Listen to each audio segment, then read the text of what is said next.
లేదంటే ఏ నియోజకవర్గం వెళ్ళినా ఉత్తమ కార్యకర్తలు కలుస్తున్నా, కార్యకర్తలు కలిసిన తర్వాతనే అభివృద్ధి సంక్షేమ కార్యక్రమాలు మనం చేసుకుంటున్నాం.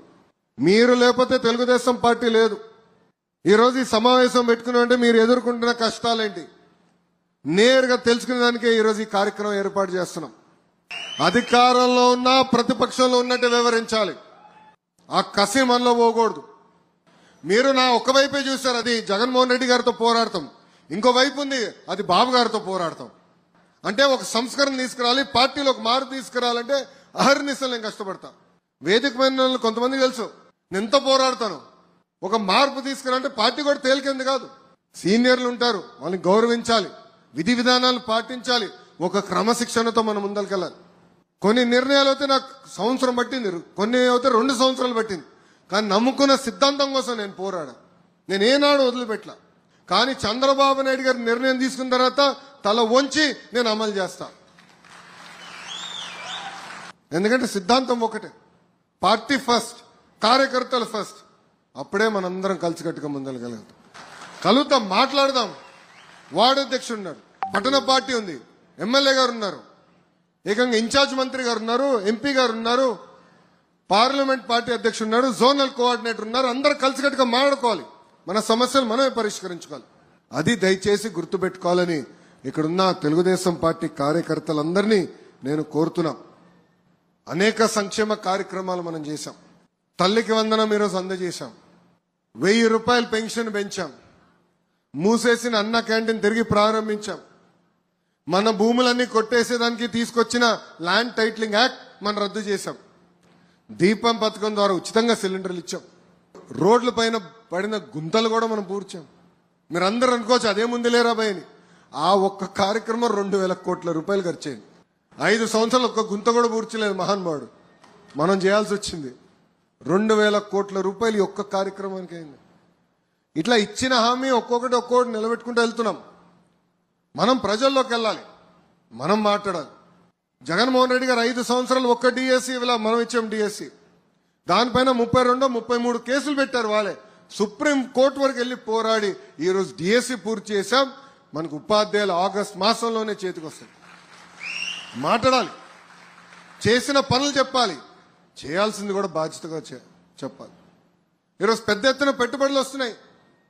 ఒక టీసీఎస్ కానివ్వండి, కాగ్నిసెంట్ కానివ్వండి, ఇవన్నీ మన రాష్ట్రంకి వస్తున్నాయి. ప్రాంతానికి పెద్ద ఎత్తున రిఫైనరీ కూడా రాబోతుంది. 2-3 సంవత్సరాల్లో మనకి కంపడతాయి. ఇవన్నీ ప్రజల్లోకి తీసుకెళ్లాలి. ఎందుకంటే ఒక్క అలక వల్ల ఎంత ఇబ్బంది పడ్డామో 5 సంవత్సరాలు మనందరం అనుభవించాం.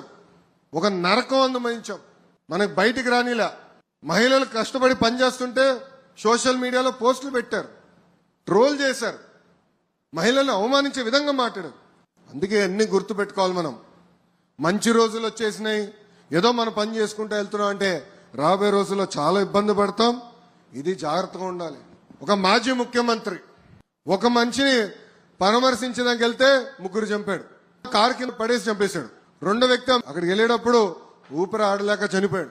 3వ వ్యక్తి అంబులెన్స్ లో ఇరుక్కుపోయాడు ట్రాఫిక్ జామ్ తో. జన సమీకరణ మన చేయలేక కాదు, ప్రజలు ఇబ్బంది పడకూడదు, మన వల్ల ప్రజలు నష్టపోకూడదని మనం ఆలోచించాం. అరే ఒక కార్యకర్త కార్ కింద పడితే కనీసం దిగి చూసే మనసు లేదండి. ఆ కార్యకర్తను తీసుకుని రోడ్డు పక్కన పడేసి వెళ్ళిపోయారు. అదే కానీ దిగి చూసి హాస్పిటల్ పంపించుంటే ఆ వ్యక్తి ఈరోజు బతికే పరిస్థితి. ఆయన ఈరోజు ఎవరిని పరామర్శిస్తున్నాడు? బ్లేడ్ బ్యాచ్, గంజాయి బ్యాచ్. మన తెల్లానికి వెళ్ళింది ఎవరండి? గంజాయి బ్యాచ్. మీ నాన్నగారు ముఖ్యమంత్రిగా ఉన్నప్పుడే 164 మంది తెలుగుదేశం పార్టీ కార్యకర్తలను చంపేశారు. ఆనాడే భయపడలేదు. ఈయన రపరపకు భయపడతావా? ఏం మాడతాడు? బాబు గారిని బయటికి రాకుండా గేట్కే తాళం వేశాడు. ఆయన తాడు కట్టాడు, ఈయన మాడతాడు. అంటే చూడండి, ప్రతిపక్షంలోకి వచ్చినా కూడా మనుషులో మార్పు లేదు. నియోజకవర్గానికి వచ్చి గల ప్రధానంగా నెల్లూరు సిటీతో మంగళగిరి పోటీ పడుతుంది. No second thought. కానీ కష్టపడాలి, ఒక బాధ్యతగా పనిచేయాలి. ఇది మీ అందరికి ఎందుకు చెప్తున్నానంటే, కార్యకర్తలందరికీ ప్రత్యేకంగా ఎందుకు చెప్తున్నానంటే, మనందరం ఈరోజు రాజకీయాల్లోకి వచ్చామంటే ఒక మార్పు చేసినానికి వచ్చాం, ప్రజలకి సేవ చేసినానికి వచ్చాం. మన జీవిత ప్రయాణంలో మనం ఎంతో మందికి సహాయం చేసిన, ఒక అధికారంలో ఉన్నప్పుడు 1 సంవత్సరంలో అన్ని పనులు చేయగలుగుతాం. అది ఒక పార్టీ గొప్పతనం, ఒక వ్యవస్థ గొప్పతనం. మై టీడీపీ యాప్ ఉంది. ఇప్పుడు మీరు చేస్తున్న ప్రతి కార్యక్రమం ఆ యాప్లో ఎంటర్ చేయాలి.